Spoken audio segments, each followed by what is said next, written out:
Hello again and welcome back to English Today. This is DVD 12 and the fourth DVD in your lower intermediate level. And in this DVD, we'll begin with another 2 episodes of our story, That's Life, followed by our special TV programs, which include 2 interesting discussions, one about the City of London and the other about migration. Then, in the grammar section, we will be learning more about comparative forms, and we'll be studying that very important tense, the present perfect, about how and when to use it. So, have fun.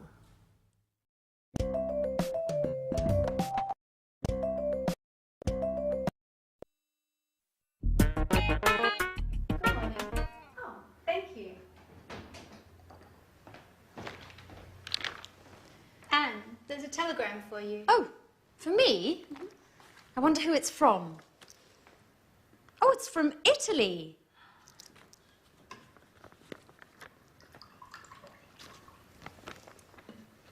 Come on, Anne. Tell me who it is from. You know I'm dying of curiosity. It's from my sister, Kimberly.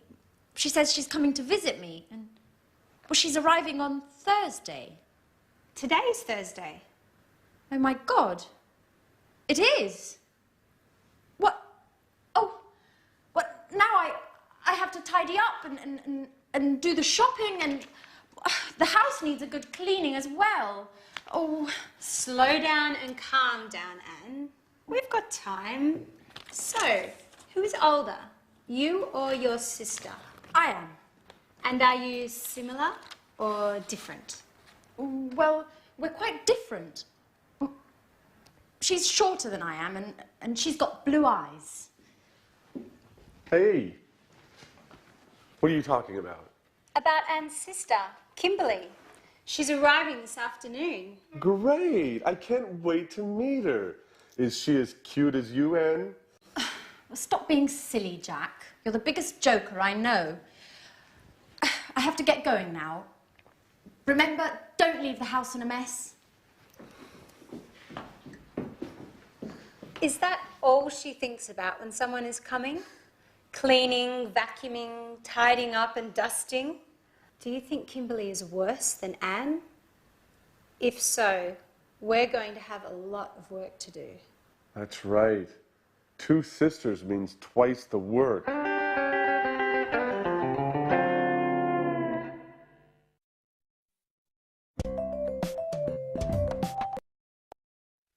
Hello again and welcome back for another English lesson on your live TV program.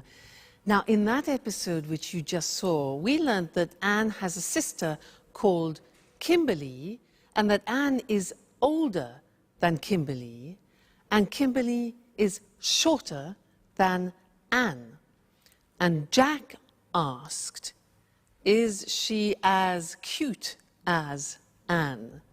Now, those were examples of different ways of using the comparative form, which is what I want to look at with you now. For example, look at this.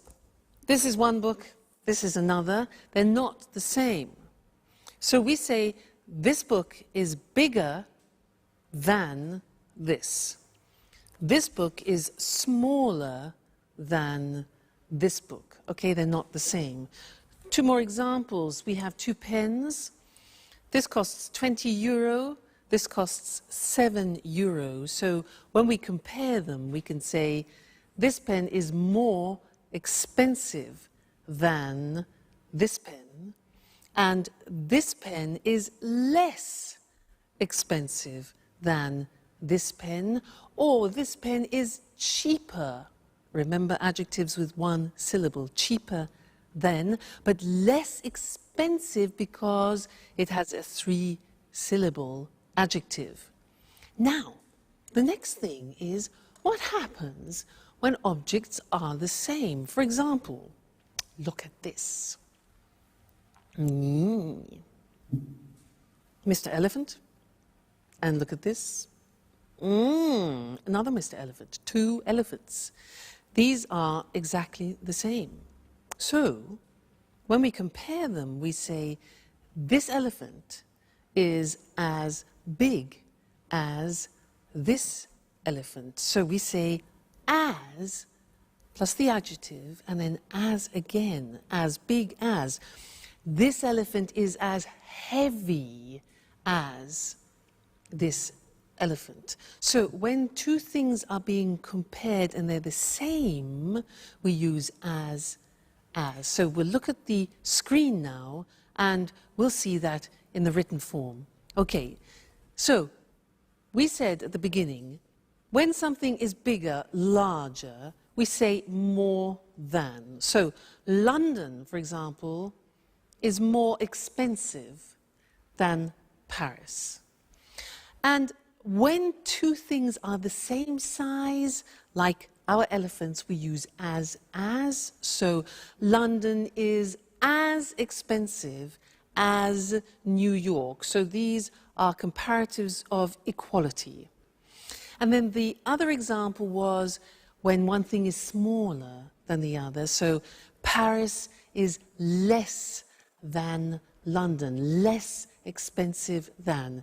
Paris is less expensive than London. All right? So 3 different ways of using the comparatives. And you'll find that very useful when you're having conversations with your friends. So remember, when they're the same, he is as big as he.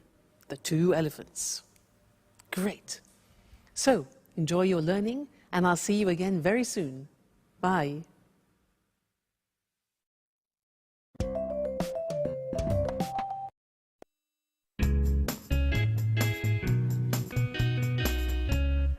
Hi, Anne. So, you must be Kimberly. It's a pleasure. I'm Jack. Hello, Jack. Anne has told me so much about you. Hi, I'm Alice. You live in Rome, don't you? So, how is life in Bella, Italy? Wonderful. My father raised me in America, though, but Italy is the most fascinating country in the world, as far as I'm concerned. Its history, the art, and of course, the best food in the world. What else could anyone ask for? And of course, the Italians are the most likable people in the world. You are 100% right. Just look at me. I'm originally from Bologna, which is one of the best cities in the world when it comes to eating well. I know Bologna well. It's a beautiful city, even if I do prefer Rome. Rome is much bigger and more exciting. So how does London compare? London isn't that bad. Apart from the weather, it certainly is much colder than in Italy. And the British are, well, how should I say this? They're less clever than the Italians. Watch yourself, Jack. Watch what you're saying. Yes. You know, Kimberly and I are both British. Well, I'm more British than she is. You're right. Well, I was talking about British men, of course. Kimberly, this is Peter and Sharon. They live in the apartment next door. It's a pleasure to meet you. So, Kimberly, Anne told us that you're attending art school in Rome. You know, I wanted to study art when I was a little girl, but in the end, I decided to study archaeology instead. That's interesting. And Peter, what do you do? I'm an actor, and I do a little singing. I'm acting in a musical at the moment. What a great career. Yes, but it's certainly less stressful than Jack's line of work. He works a lot harder than Peter. But actually, he's the hardest working person in the house. And I'm the person that has the most fun. Speaking of fun, what shall we do this evening? I would love to go out. It's been so long since I last came to London. Well, why don't we go to the cinema? Come on, Anne, that's so boring. Why don't we do something more exciting? I don't know. We could go to the pub and get something to eat. And after that, why don't we go to a disco? Wow, what a surprise. You two are completely different.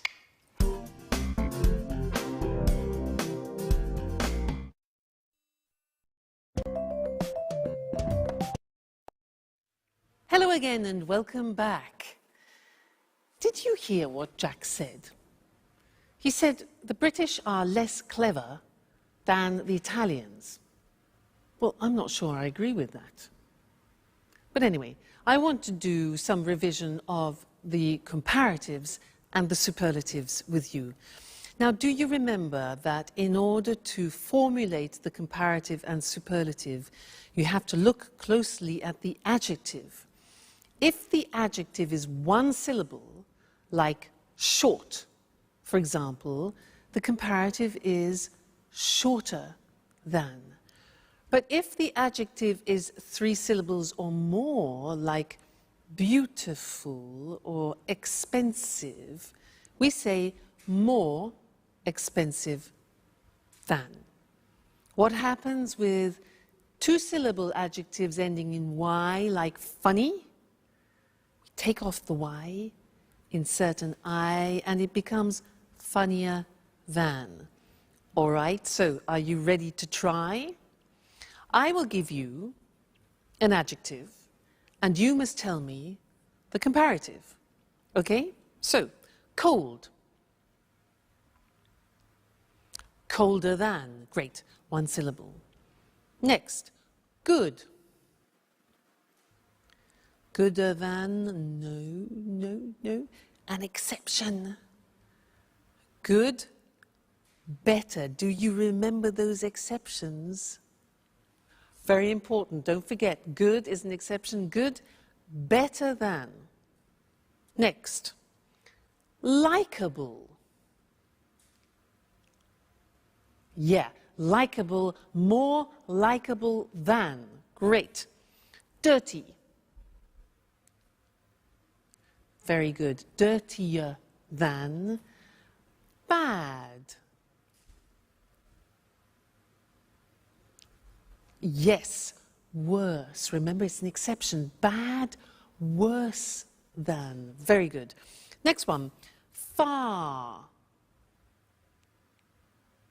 It's another exception. Farther than. Okay. Hard. Harder than. One syllable. Difficult. More difficult than.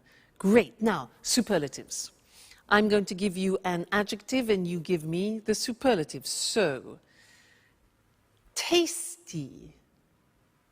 It's the tastiest.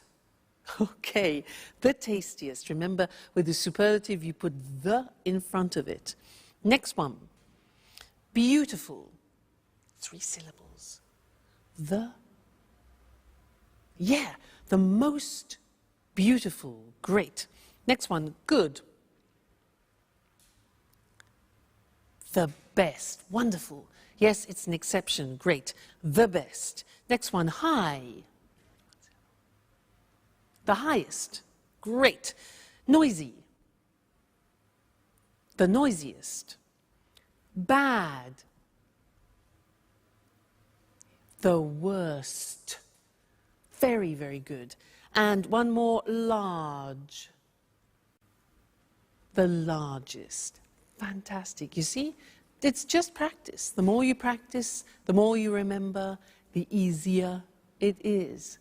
Great. Well, congratulations, and I'll see you again for some more grammar in the next lesson.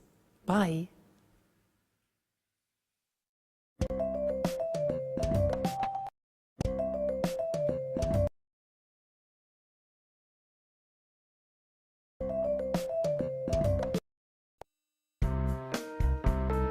Have you finished yet?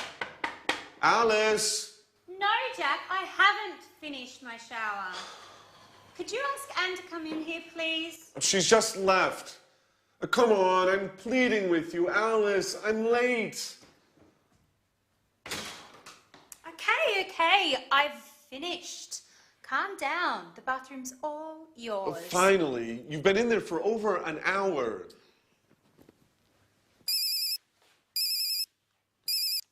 Yes? Yes, this is Jack. No, I haven't seen John since yesterday. Why? Oh, the report. Yes. No, I haven't finished it yet.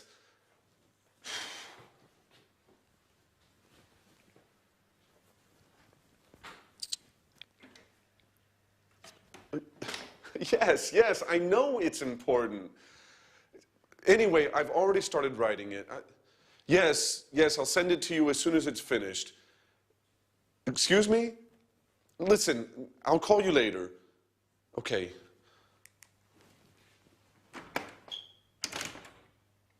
Alice, if you don't open this door, I'm going to knock it down. Actually, it's Kimberly. I've just come in. Is everything okay, Jack? Yes. No. I've been waiting to use the bathroom for over an hour. I must get to the office. Okay, Jack. It's all yours. I'll use the bathroom later. Thanks, Kimberly. That's very kind of you. Sorry.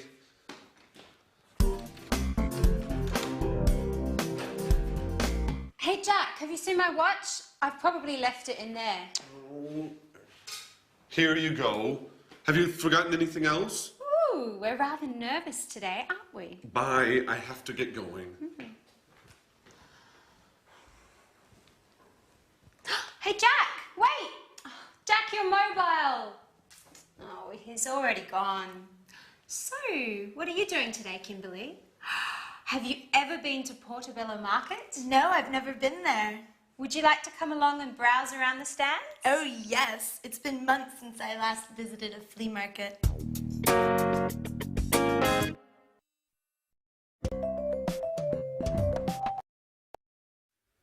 Well, Jack is becoming more and more Italian, don't you think? Now, in that last episode, our friends were using a new tense which we haven't yet studied together, and I want to look at now. Let me give you some examples of what they said. Alice said, I haven't finished my shower. Jack said, she's just left. He also said, you've been in there for more than an hour. Alice asked, have you seen my watch? And then Alice also asked Kimberly, have you ever been to Portobello Market? And Kimberly said, no, I've never been there. Now, these are all examples of the present perfect tense, very important tense in English, which I want to look at with you now. At the moment, we want to look just at the construction of the present perfect. Now, as from the examples, you heard I was using the auxiliary have and has, followed by what we call the past participle. Now, let me just explain the past participle. Let's take some regular verbs. Live, the past tense of live is lived, and the past participle is also lived. So in the verb paradigm, it's live, lived, lived. And that's the same for all regular verbs, so that's easy. Watch, watched, watched. Start, started, started. So the third column is our past participle. Now things change in the irregular verbs. Let's look at an example. Go. The past tense of go is went, and the past participle is gone. Go, went, gone. You see it changes. Another example, begin, past tense began, and then begun, the past participle. Fly, flew, flown, past participle. Now here, like the past tense, you have to memorize them by heart. That's the only way. So in the verb paradigm, you need the third column in order to construct the present perfect tense. Let's look at some positive sentences. I've paid. Now, we contract I have into I've, as we always do in English. I've paid. Pay, paid, paid. You've forgotten. You have forgotten. Forget, forgot, forgotten. She's left. She has left. Be careful, because you see the abbreviation is she's. It's not the verb is, it's has. She's left. Leave, left, left. Okay? He's arrived. It's finished, contraction always. We've won, win, won, won. You've understood, understand, understood, understood, and they've changed. Negative form is easy. The auxiliary goes into the negative haven't or hasn't. Look at the examples. I haven't found it. And he hasn't seen it. See, saw, seen, past participle, okay? Question form, you invert the auxiliary, the subject, as always. So, have you eaten? Eat, ate, eaten. And has she moved? Okay, so these are the examples of how you formulate the present perfect. Now, in the next lesson, we're going to look at when we use the present perfect, which is a little bit more tricky. But now let's go back and see what's happening to our friends. Jack arrives home and he's very tired. Let's go and join them. Bye.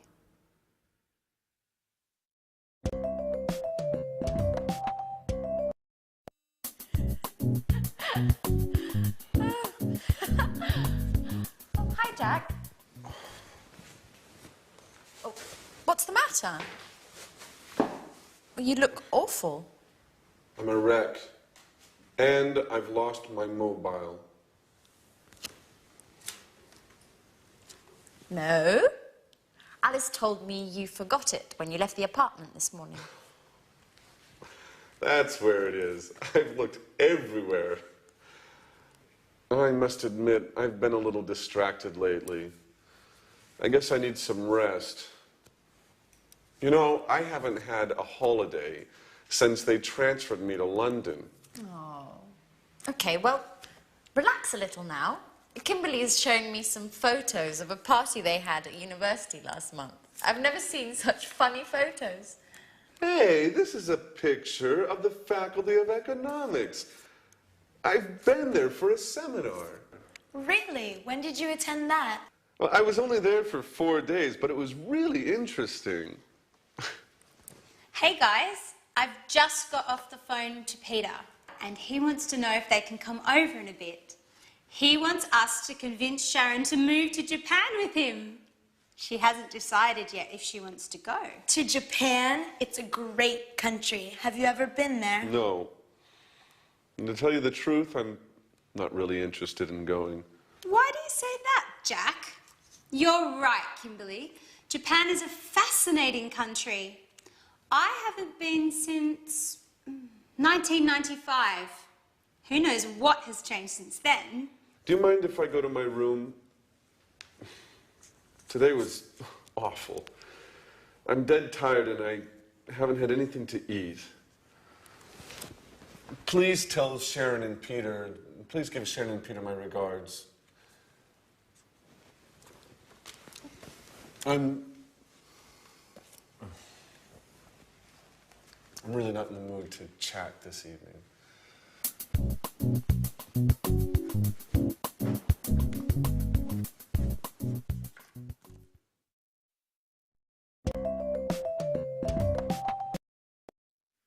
Jack, I haven't had anything to eat yet.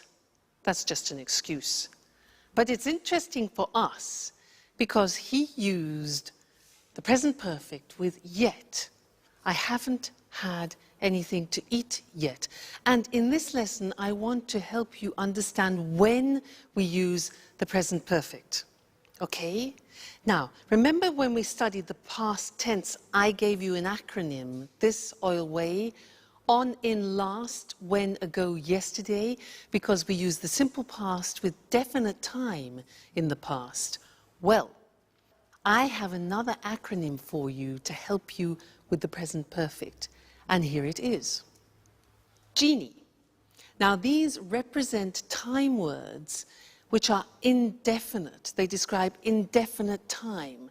So can you guess what they are? J. J is just. I have just seen him means like 2 seconds ago, just now, recently. Just. This one here. England? used in questions, it's ever. Okay, so have you ever been to England? Ever means sometime in your life. All right, so ever. Next one, A. I've already seen it. Already means something that you have done. It's something that is finished in the past. I've already seen it. Okay? This one here is the opposite of this. Ever, never. Good. I have never been to England. Just, ever, already, never. And this one, that's what Jack said. I haven't eaten yet. Yet means an action which hasn't been completed. So yet.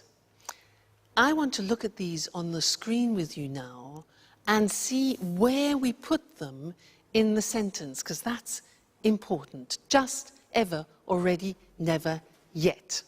There they are. You see them written. Just, ever, already, never, yet.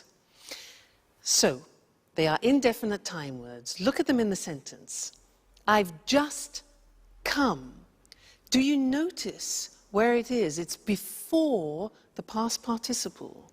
After the auxiliary, before the past participle. I've just come. Second example, have you ever been there? Ever is before the past participle. Great. He's already gone. It's before the past participle. And I've never seen them before the past participle seen. So just, ever, already, and never are before the past participle. Look at the last one. I haven't finished yet. Notice that yet is the exception and it comes after the past participle. So you need to remember that. Yet is the exception. All right, so try and learn this. Just, ever, already, never, yet. When you're in the bath, just repeat it. Just, ever, already, never, yet, present perfect. All right, it will really help you when you're in conversation. And don't worry, we haven't finished with the present perfect. We will be saying other things about it in the future. So, happy memorizing. And I'll see you again soon. Bye.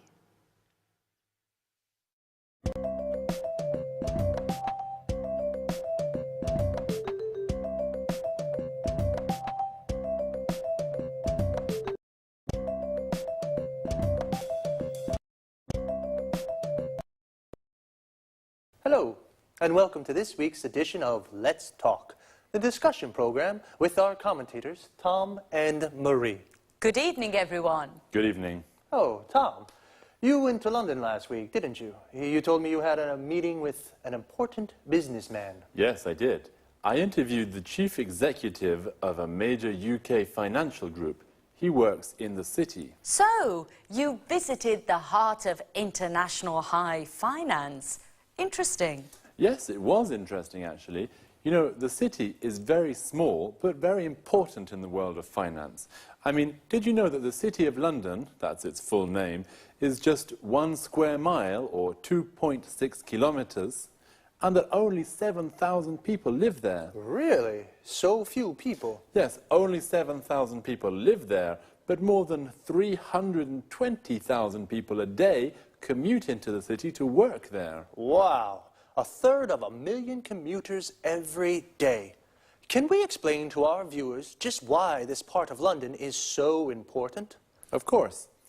The city is a global financial centre with hundreds of banks, financial exchanges, insurance companies and investment companies. You know, there are more than 500 companies in the city. That's right. And it also has several important commodity markets.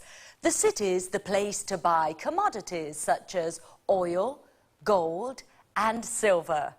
In the city, people carry out all kinds of financial transactions.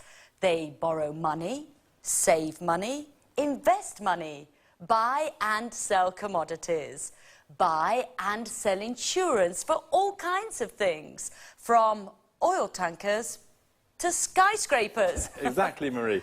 Together with Tokyo and New York, the city is one of the world's most important financial centers. It's situated between the time zones of Asia and America. In fact, offices in the city don't have just one clock, they have at least 4 with clocks showing the time for Tokyo, Zurich and New York. So, the city's open for business 24 hours a day. Well, do only people from the world of finance work there? Oh no, lots of other highly skilled people work there. For example, many lawyers, accountants and computer experts work there.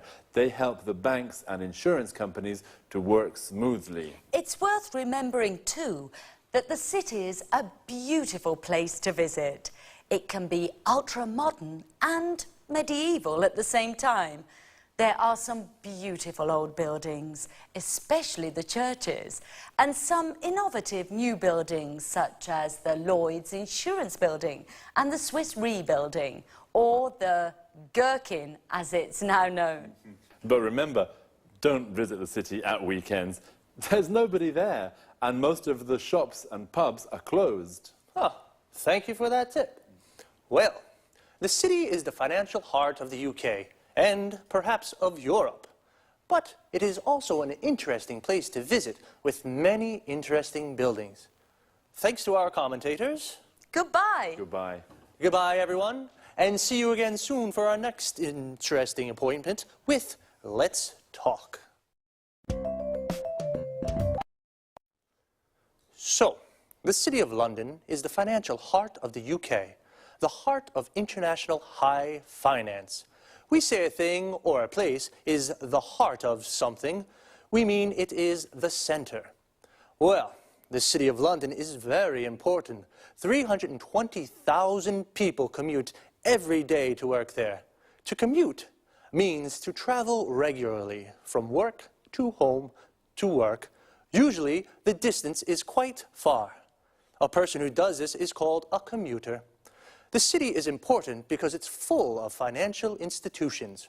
For example, insurance companies. These are companies that insure people or property. This means they guarantee against loss or damage. Now, most people have car insurance. You pay your car insurance every year, and if you have an accident, your insurance company pays for the damages. Hopefully.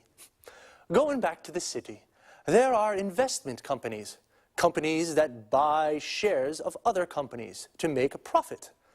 And there are several commodity markets. Several is more than 2, but not many. A commodity is a product that you can buy and sell in large quantities. Coffee, oil, gold are all commodities. The place where you buy and sell commodities is called a commodity market. And of course, there are lots of banks in the city. A bank is an institution that carries out financial transactions. To carry out means to do. Financial transactions are the things you do with money. Some examples are, you can borrow money. To borrow means to take and then to give back later. You can save money. To save means to keep secure. The bank keeps the money for you. You can invest money. To invest means to buy something or put your money into a company to have a financial return. People invest money to make more money. See you again soon.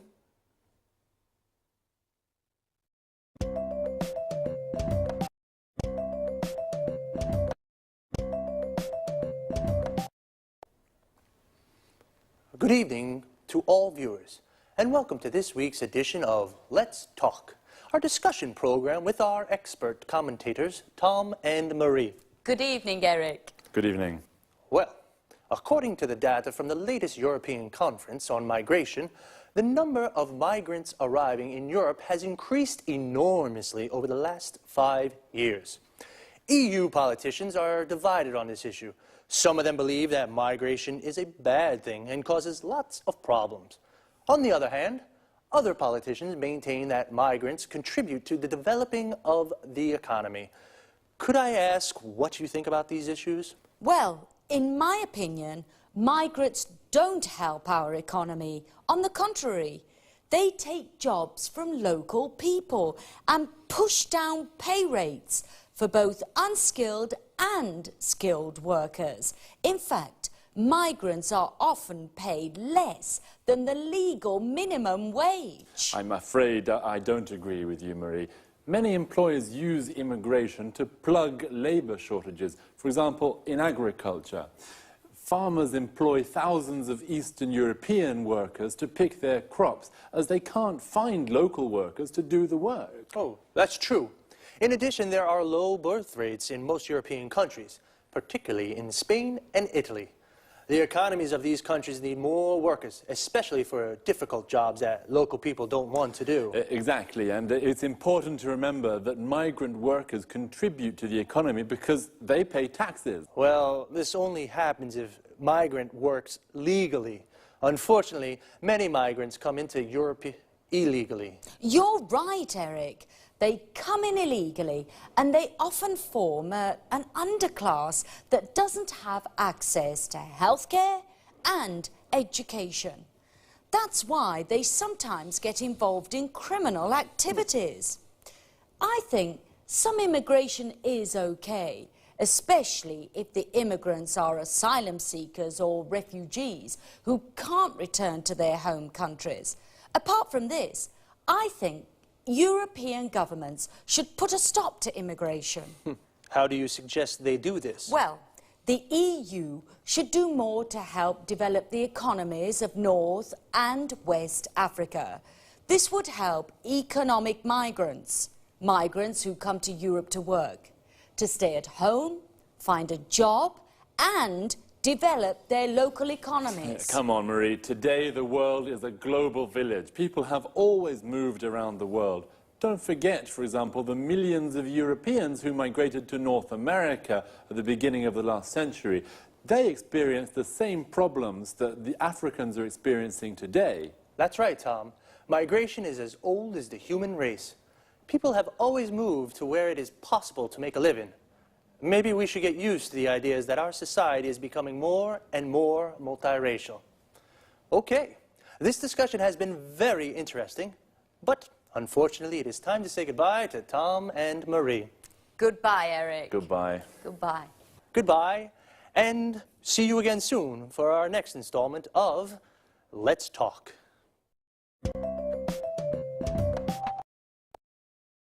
First of all, let's look at the difference between migration and immigration. Migration is the movement of people from one country to another. A migrant is a traveler who moves from one country to another. There are two kinds of migrants: economic migrants, who come from poor countries and look for work in Europe, and asylum seekers and refugees, people who must leave their home country because their lives are in danger there. Immigration is the migration of people into a country to live there. So, an immigrant is a person who goes to a foreign country to live there. Data shows that the number of migrants coming to Europe is increasing. Data is another word for information, usually numbers. Well, there are divided opinions in the EU. The EU stands for the European Union. Some EU politicians think it's a good thing because migrants contribute to the development of European economies. This means they help the economy to grow.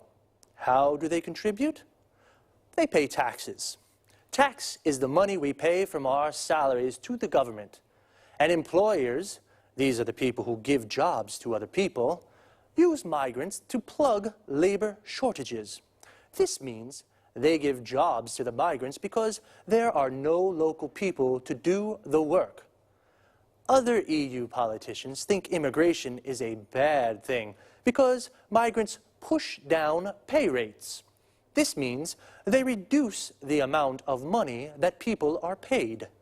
How do they push down pay rates? They are often paid less than the legal minimum wage. This is the lowest legal salary a person can receive. Some migrants work illegally. Illegally means against the law. Migrants who pay taxes work legally. Legally means following the law. I'm afraid I have to say goodbye now. I'll see you next time for another discussion on Let's Talk.